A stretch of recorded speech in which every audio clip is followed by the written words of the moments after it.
अस्सलामुअलैकुम दोस्तों। तो यार क्या हाल है। आज की इस वीडियो में हम डेप्रिसिएशन अकाउंटिंग 2012 प्राइवेट का क्वेश्चन सॉल्व करेंगे। ठीक है, तो चलें क्वेश्चन पढ़ते हैं। ऑन जनवरी 1 2012 आसिम मैन्युफैक्चरर ने परचेज की एक machine having a list price of 5 lakh. ठीक है, लिस्ट प्राइस कौन सी प्राइस होती है? जो कि टैग प्राइस होती है। जब वो मशीन खरीदने गए तो मशीन के ऊपर टैग लगा होता है, उसमें प्राइस लिखी थी 5 लाख। ठीक है, तो 5 lakh this is the list price. ठीक है, और फिर लिखा हुआ कि subjected to trade discount of 10%। अब क्या हुआ कि 5% जो लिस्ट प्राइस थी उसको देखकर उन लोगों ने गए, वो लोग जो है दुकान वाले से उन्होंने बात की कि भाई हमें 10% ट्रेड डिस्काउंट चाहिए। ठीक है, तो बेसिकली उन्होंने बार्गेनिंग की और बार्गेनिंग करके 10% डिस्काउंट ले ली। ठीक है, तो 10% डिस्काउंट जो यहाँ पे ट्रेड डिस्काउंट लिखा है उसको हम कहेंगे कि जो बार्गेन करके उन लोगों ने पैसे कम करवाए। ठीक है, तो 10% उसने 5 लाख की कम करवा दिए। ठीक है, फिर the credited terms were 5/20 and 60। इसका मतलब होता है 5% अगर 20 दिन के अंदर पेमेंट की, अदरवाइज 60 डेज के अंदर आप लोग को पेमेंट करनी है। ठीक है, अब ये क्यों क्रेडिट टर्म्स क्यों दी जाती है? क्योंकि जब एक बिजनेस अपने सप्लायर्स या वेंडर के पास जाके कोई मशीन या इक्विपमेंट वगैरह परचेस करता है तो वो अकाउंट पेबल पे परचेस करता है। ठीक है, यानी कि वो उसी वक्त ही कैश पेमेंट नहीं करता, बल्कि कैश पेमेंट उसकी कुछ लेटर आने वाली फ्यूचर तारीख को होती है। ठीक है, तो फिर वेंडर क्या करते हैं? वेंडर यहाँ पे एक ट्रिक यूज करते हैं, वो उनको क्रेडिट टर्म्स दे देते हैं, क्योंकि ताकि वेंडर्स की जो कलेक्शन है पैसे की वो जल्दी से जल्दी हो जाए।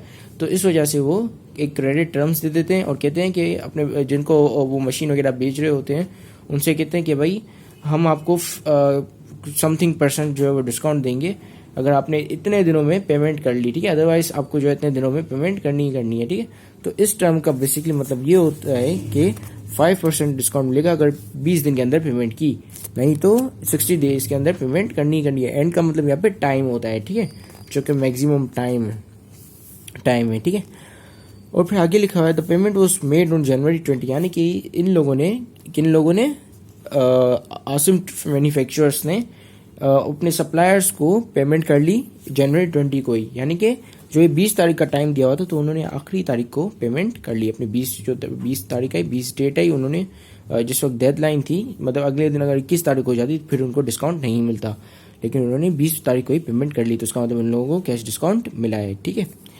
The following expenditure were incurred on the machine on January 1 2012। ठीक है, मशीन जब लेकर आए तो उन पर कुछ एक्सपेंडिचर्स लगे। ठीक है, अब यहाँ पे हम सिर्फ कैपिटल एक्सपेंडिचर्स देखते हैं, रेवेन्यू एक्सपेंडिचर को हम इग्नोर करते हैं, क्योंकि कैपिटल एक्सपेंडिचर वो एक्सपेंडिचर होता है जो कि मशीन की या तो कैपेसिटी को इंक्रीज कर देता है, या तो उसकी लाइफ को बढ़ा देता है, या तो फिर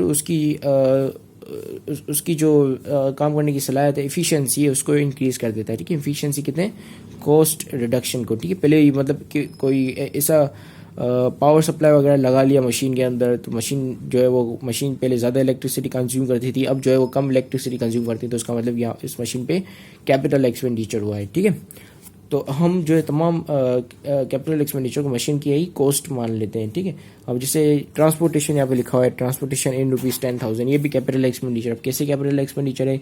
क्योंकि भाई लेट सपोज कि आप जो है एक मशीन लेकर आए अपने घर। ठीक है, अब जैसे घर लेकर आए, वो क्या कहते हैं, आपका पड़ोसी आपसे पूछता है कि ये मशीन कितने की लेकर आए। लेट सपोज कि आप वो मशीन 5 लाख की लेकर आए। ठीक है, अब आपका पड़ोसी आपको बोलता है ये लो 5 लाख मुझे मशीन दोगे।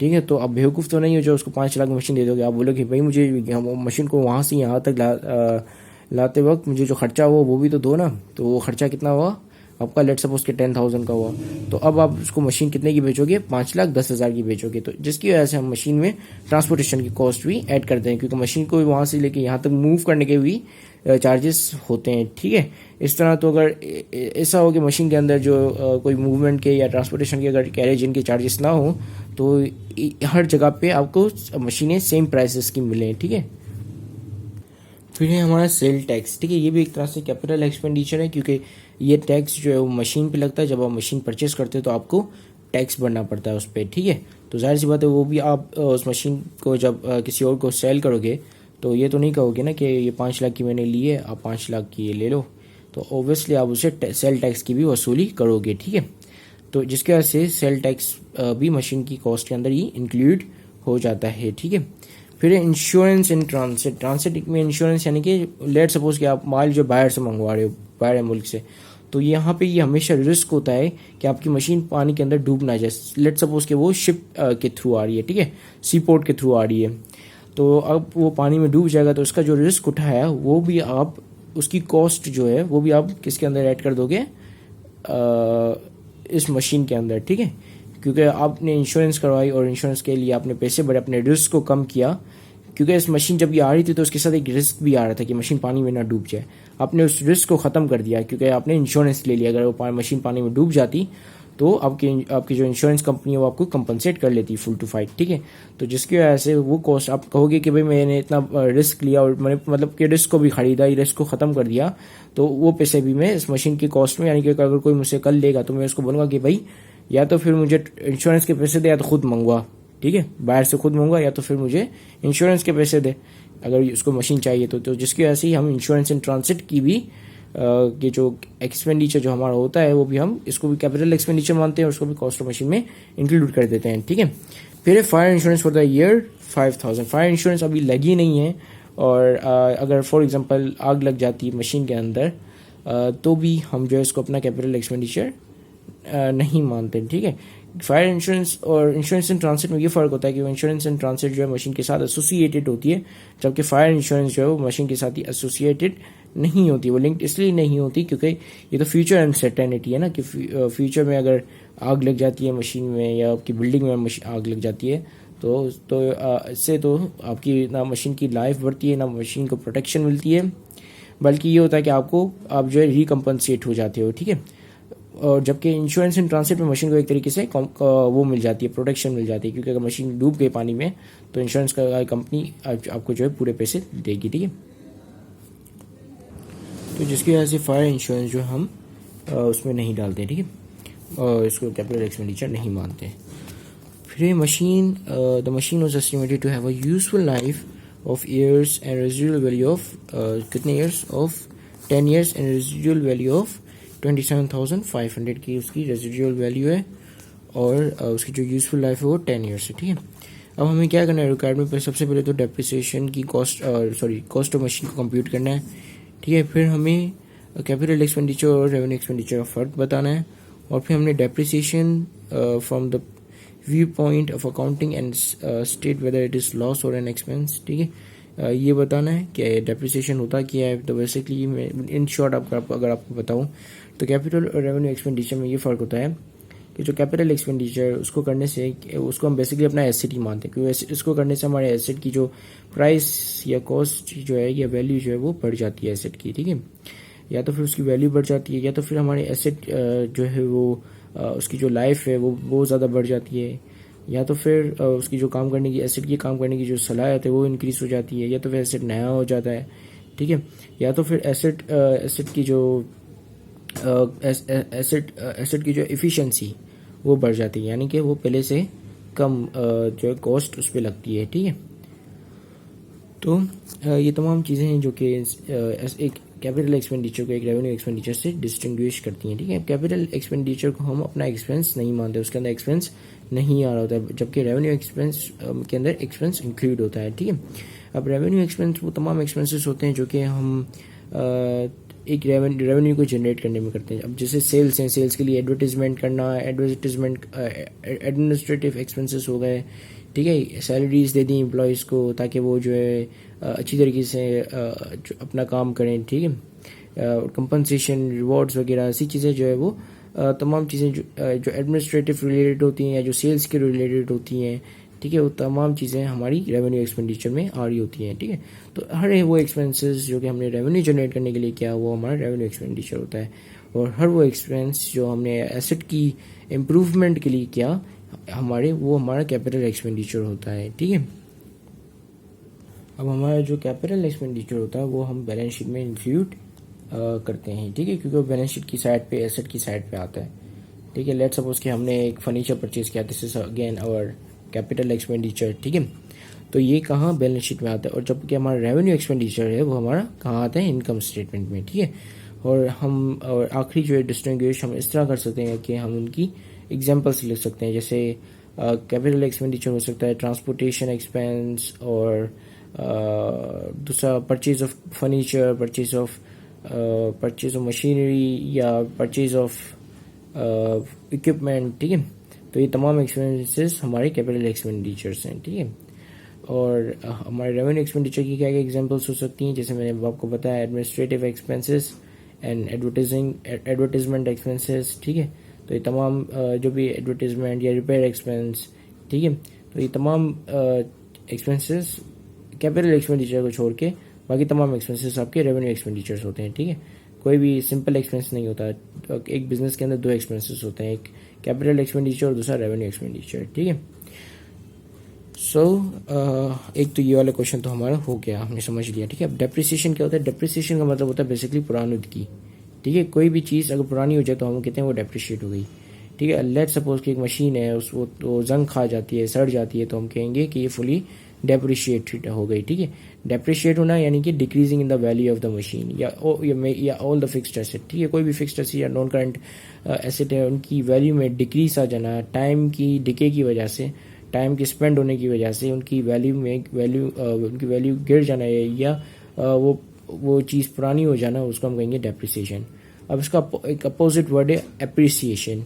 हम कहते हैं land is always appreciated and it do not depreciate, ठीक है। तो एप्रिशिएटेड का मतलब होता है कि इंक्रीज इन वैल्यू, यानी कि जब भी किसी चीज़ की वैल्यू में इंक्रीज आना तो हम कहते हैं कि ये चीज़ इतनी वैल्यू से ये एप्रिशिएटेड हो गई है, ठीक है। और डेप्रिशिएट का मतलब होता है डिक्रीज इन वैल्यू, ठीक है। तो याद रखना, ज़मीन लैंड कभी भी डेप्रिशिएट नहीं हो सकता, ठीक है, क्योंकि लैंड का अगर हम डेप्रिसिएशन निकालने बैठे तो ये लैंड जो कभी भी पुराना नहीं हो सकता, क्योंकि नो वन नोस कब अर्थ बनी और कब से ये चल रहा है। तो लैंड जो हम कभी भी डेप्रिशिएट नहीं करते, ठीक है। सो ना ही लैंड डेप्रिशिएट हो सकता है। लैंड की रीवैल्यूएशन हो सकती है, फिर से हम अगेन उसको रीवैल्यू कर सकते हैं, यानी कि हम ये बता सकते हैं कि इसकी जो वैल्यू अब इतनी नहीं रही है, लेकिन वो डेप्रिशिएशन उसका नहीं निकालते कि भाई इतने साल हो गए लैंड को तो अब इसकी वैल्यू जो है इतने से कम हो गई होगी। So this is something that does not supported by the accounting, ठीक है। अब ये भी क्वेश्चन हमारा हो गया, ठीक है। अब यहाँ पे लिखा है कि state whether it is loss और an expense. So basically it is an expense, ठीक है। इट इज नॉट लॉस, क्योंकि हम लिखते हैं ना डेप्रिसिएशन एक्सपेंस, तो ये एक्सपेंस है, ठीक है, ये लॉस नहीं है, ठीक है। क्योंकि लॉस का मतलब होता है ऐसी चीज जिसमें हमें प्रॉफिट भी हो सके, यहाँ पे प्रॉफिट नहीं हो सकता, ठीक है। आपकी मशीन कभी भी एप्रिशिएट नहीं हो सकती, तो this is expense not a loss, ठीक है। So the following account balances way extracted from the books of Farhan. ये पार्ट सी है, ठीक है। पार्ट सी को पढ़ने से पहले हम अपनी कॉस्ट ऑफ मशीन पहले निकाल लेते हैं, ठीक है, जो कि हमें ऊपर जो हमें गिवन है इतना सारा इन्फॉर्मेशन। तो इससे पहले हम एक पार्ट कर लेते हैं, हमारी कॉस्ट ऑफ मशीन निकाल लेते हैं, ठीक है। यहाँ पे हमने सबसे पहले लिस्ट प्राइस ऑफ मशीन लिखी है जो कि 5 लाख है, ठीक है। अब इस 5 लाख पे हमें ट्रेड डिस्काउंट मिला है 10%, ठीक है। तो अब हम इसका 5 लाख का 10% ट्रेड डिस्काउंट निकालेंगे, ठीक है। तो मैं यहाँ पे लिख लेता हूँ ट्रेड डिस्काउंट, ठीक है। कितना? 5 लाख पे 10%, ठीक है। 10% को मल्टीप्लाई कर देंगे, 5 लाख को 10% से मल्टीप्लाई कर देंगे तो हमारे पास ये डिस्काउंट आ जाएगा, ठीक है। Now let me just get my calculator. ये आ गया मेरे पास कैलकुलेटर, ये 5 लाख, ठीक है। 5 लाख को मल्टीप्लाई करते हैं 10% से, तो ये आ गया हमारे पास 50,000, ठीक है। तो 5 लाख का 10% 50,000 है, ठीक है। 50,000 हमें यहाँ पे ट्रेड डिस्काउंट मिला है, ठीक है। तो हम यहाँ पे 50,000 लिख लेते हैं और उसको हम ब्रैकेट में लिखेंगे, ठीक है। इसका मतलब ये माइनस में है। तो अब यहाँ पर हमारे पास क्या आ जाएंगे, ये 5 लाख था, 5 लाख में 50,000 गया तो ये बच गया 4,50,000, ठीक है। अब 4,50,000 पे हमने यहाँ पे पढ़ा था हमारे, late me just get my 5 year,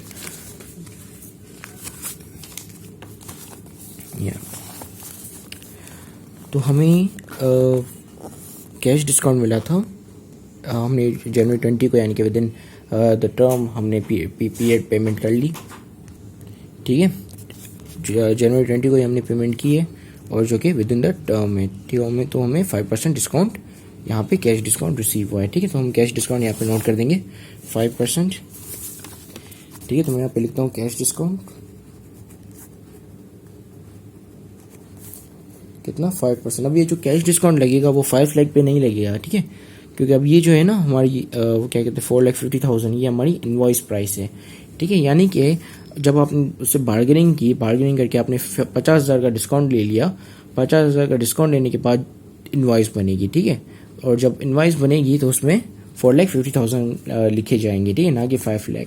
तो जिसकी वजह से इनवॉइस प्राइस पे आपको कैश डिस्काउंट मिलता है, और इनवॉइस प्राइस कितनी है आपकी 4,50,000, ठीक है। बिल यानी कि इनवॉइस मतलब बिल, ठीक है, बिल की प्राइस, ठीक है। तो ये 4,50,000 का 5% आपको कैश डिस्काउंट रिसीव हुआ, ठीक है, 5%। तो उसका 5% हम निकाल लेते हैं 4,50,000 का, 4,50,000 मल्टीप्लाई बाय 5%, तो ये आ गया 22,500, ठीक है। ठीक है, तो ये कैश डिस्काउंट हम यहाँ पे माइनस कर लेंगे 22,500 का, किसमें से 4,50,000 से, ठीक है। तो 4,50,000 यहाँ पे लिख लेते हैं, 4,50,000 माइनस 22,500, ठीक है। तो ये कितना आ गया हमारे पास कॉस्ट ऑफ मशीन 4,27,500, ठीक है। तो हम यहाँ पे कॉस्ट ऑफ मशीन लिख लेते हैं, ठीक है। अब हम तमाम अपने कैपिटल एक्सपेंडिचर इसमें ऐड करेंगे, ठीक है। तो ये फाइनल कॉस्ट ऑफ मशीन नहीं है, अभी इसमें कैपिटल एक्सपेंडिचर ऐड होना बाकी रह गए हैं, ठीक है। तो हमने डिस्कस किया था कि कौन कौन से हमारे कैपिटल एक्सपेंडिचर है, तो मैं वीडियो को पॉज करके सारे कैपिटल एक्सपेंडिचर को यहाँ पे ऐड अप कर लूँगा, ठीक है। तो मैंने यहाँ पे तमाम कॉस्ट को लिस्ट डाउन कर लिया, जो कॉस्ट जो है लिस्ट डाउन, जो कॉस्ट ऐड होनी है, ठीक है, हमारी मशीन में, तो वो तमाम मैंने यहाँ पे लिस्ट डाउन कर लिया, ठीक है। हमारी कॉस्ट ऑफ मशीन आई थी 4,27,500।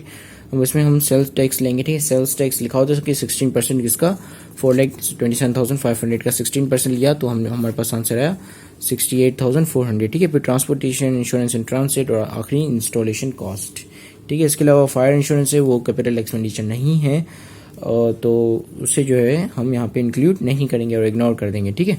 तो हमारी फाइनल कॉस्ट ऑफ मशीन आएगी, वो उससे हम कैलकुलेट करते हैं। So 4,27,500 this is our cost of machine, ठीक है। इसमें ऐड करेंगे 68,000, सॉरी 58 लिख दिया, 68,400, ठीक है। फिर प्लस करेंगे 10,000 and then we will add 5,000 and 15,000 जो कि इंस्टॉलेशन चार्जेस हैं, ठीक है। तो ये कितने हो गए 5,25,900, ठीक है। ठीक है, तो हम अभी इसे लिख लेते हैं 5,25,000 को यहाँ पर, ठीक है। तो अभी आ गई हमारी फाइनल कॉस्ट ऑफ मशीन। अब हम निकालेंगे डेप्रिशिएबल कॉस्ट ऑफ मशीन, ठीक है, यानी कि एसी कॉस्ट ऑफ मशीन जो कि आगे हमारे डेप्रिशिएबल होगी, ठीक है। तो लेट्स फाइंड आउट। अब डेप्रिशिएबल कॉस्ट के लिए हम जो हमारी जो cost of final cost of machine आती है सारे कैपिटल एक्सपेंडिचर ऐड करने के बाद, उसमें हम स्क्रैप वैल्यू को माइनस कर देते तो हमारी डेप्रिशिएबल कॉस्ट आ जाती है, ठीक है। अब ये स्क्रैप वैल्यू हम इसलिए माइनस करते हैं क्योंकि जो 3 मेथड्स हैं हमारे, स्ट्रेट लाइन मेथड और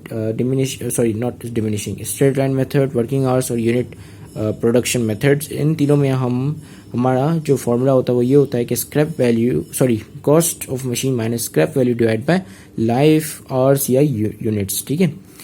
तो उनमें हम क्या करते हैं, जो फाइनल डेप्रिशिएबल कॉस्ट होती है उसको निकालने के लिए हम कॉस्ट को माइनस कर देते हैं स्क्रैप वैल्यू में, ठीक है। लेकिन याद रखना ये सिर्फ 3 मेथड्स में होता है, ठीक है। कौन कौन से मेथड्स होते हैं जिसमें होता है ये, तो ये तीनों मेथड्स है जिसमें हम डेप्रिशिएबल कॉस्ट ऑफ मशीन निकालते हैं, ठीक है। और जो डिमिनिशिंग बैलेंस मेथड में, उसमें आप कौन सी कॉस्ट लोगे, अगर आपको डेप्रिशिएबल कॉस्ट अगर कंसीडर करनी है तो उसमें आप 5,25,000 लोगे डिमिनिशिंग में खाली, ठीक है, क्योंकि डिमिनिशिंग में हम स्क्रैप वैल्यू कंसीडर नहीं करते हैं, ठीक है। तो now let's find out what is our scrap value. तो स्क्रैप वैल्यू के लिए मैंने फाइबर यहाँ पे निकाल लिए, ठीक है। तो यहाँ पे लिखा हुआ है कि the machine was estimated to have a useful life of 10 years and residual value of rupees 27,500। तो 27,500 हम यहाँ पे माइनस कर लेंगे, ठीक है। सो ये 27,500 इसको मैं यहाँ पे लेस करके लिखूंगा तो मेरे पास डेप्रिशिएबल कॉस्ट ऑफ मशीन आ जाएगी, ठीक है, जो कि कितनी होगी, लेट्स फाइंड आउट।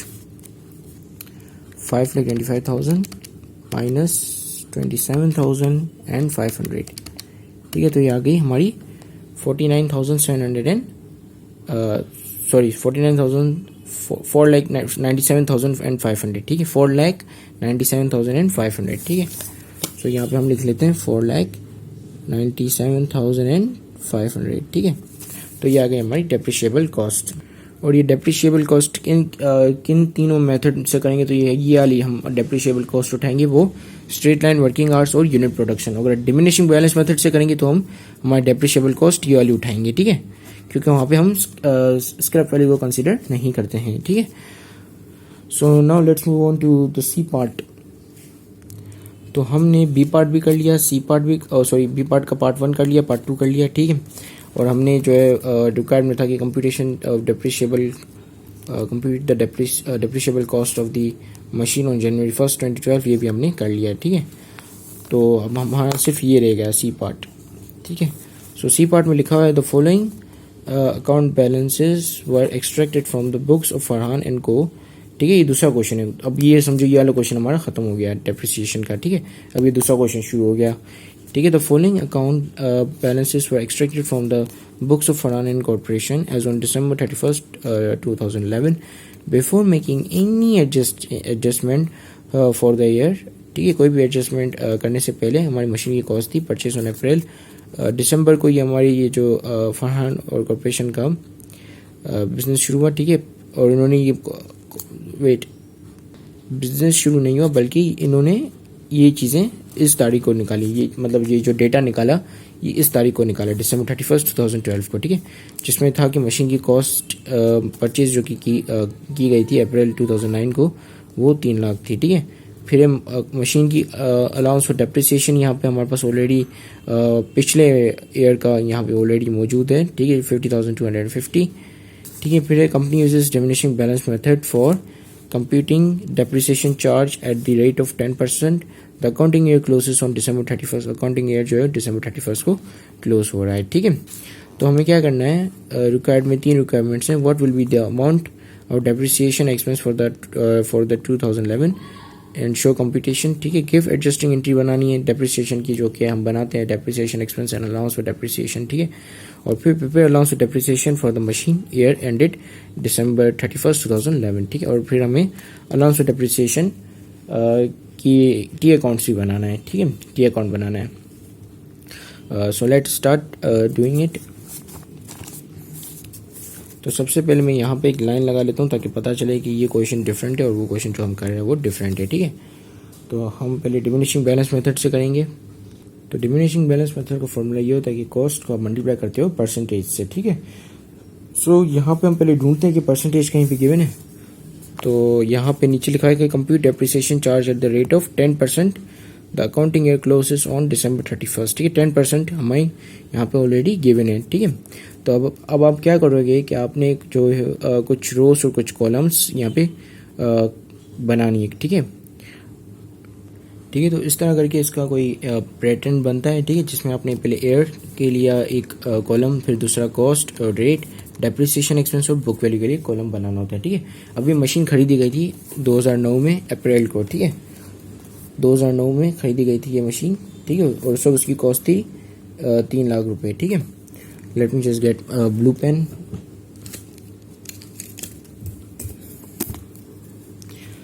ठीक है, 2009 में मशीन खरीदी गई थी 3 लाख, और ये उसका जो अलाउंस और डेप्रिसिएशन है या पिछले का 2009 से जो एक्यूमुलेटेड डेप्रिसिएशन आया गया है हमारे पास, जो कि यहाँ लिखा हुआ है फाइवर में, ये रहा allowance of depreciation, machine allowance of depreciation 50,250, ठीक है। ये यानी कि जो 2009 से जितने भी मतलब साल गुजरे उनका ये पूरा एक्यूमुलेटेड करके वो डेप्रिसिएशन गिवन है, ठीक है, अलाउंस ऑफ डेप्रिसिएशन। तो वो हम लिख लेंगे यहाँ पर कितना है ये 50,250, ठीक है, 50,250, ठीक है। अब बुक वैल्यू निकालनी है, तो ये 3 लाख में से 50,250 को माइनस कर देंगे, ठीक है। सो 3 लाख माइनस 50,250 बुक वैल्यू यानी कि 2011 का कॉस्ट, ठीक है। 2011 की जो मशीन की कॉस्ट होगी वो हम निकाल रहे, फाइंड आउट कर रहे हैं, ठीक है। तो ये जब हम इसको 3 लाख को माइनस करते हैं 50,250 से, तो हमारा आंसर आएगा 2,49,750, ठीक है। तो अब मैं इसको यहाँ पे लिख देता हूँ 2,49,750, ठीक है। तो ये क्या है कि ये मेरी जो है पिछले सालों की बुक वैल्यू है, ठीक है, और जो कि हमारी नेक्स्ट ईयर की यानी कि 2011 की कॉस्ट है, ठीक है।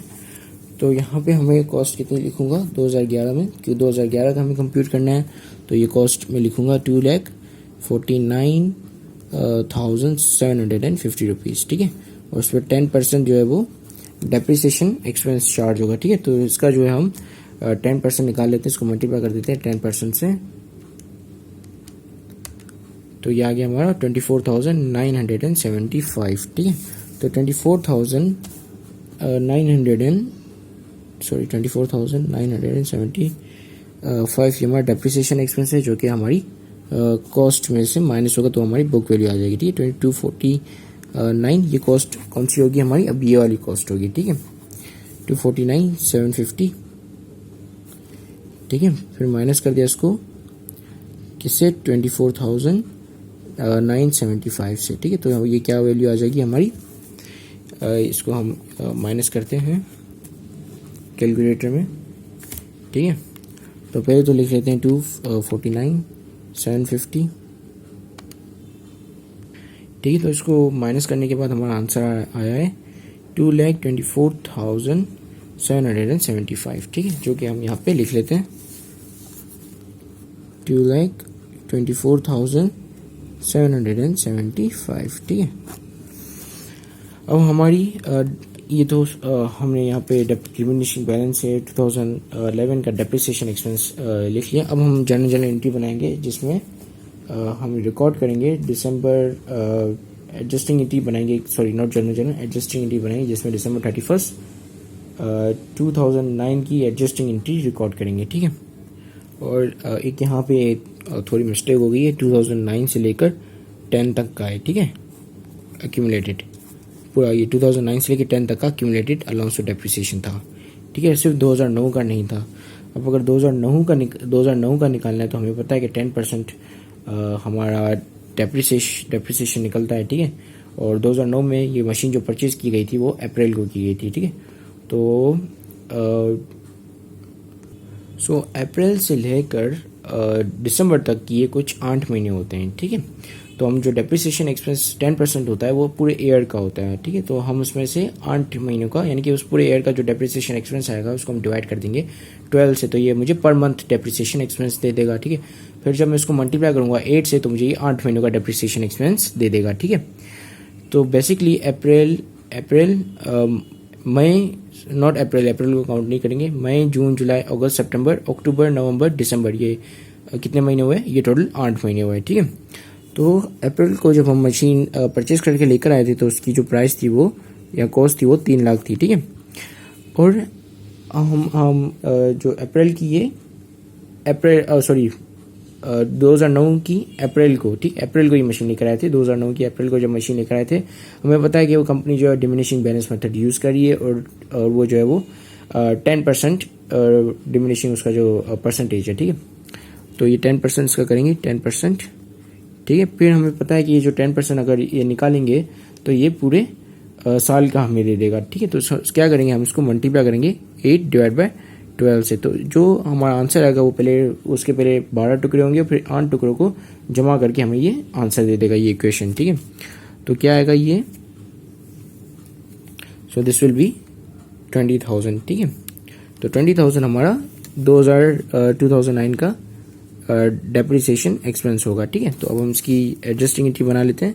तो एडजस्टिंग एंट्री भी मैं यहीं पे बना रहा हूँ, समझ लें, या सपोज कर लें, अज्यूम कर लें कि ये डेबिट साइड है और ये क्रेडिट साइड है। मैं लिख भी लेता हूँ यहाँ पर, ठीक है, ये डेबिट साइड है और ये क्रेडिट साइड है, ठीक है। तो अब हम ये एडजस्टिंग एंट्री बनानी है, ठीक है। तो इसमें क्या होगा, डेप्रिसिएशन एक्सपेंस क्रेडिट, डेबिट, और अलाउंस फॉर डेप्रिसिएशन डेबिट हो जाएगा, ठीक है।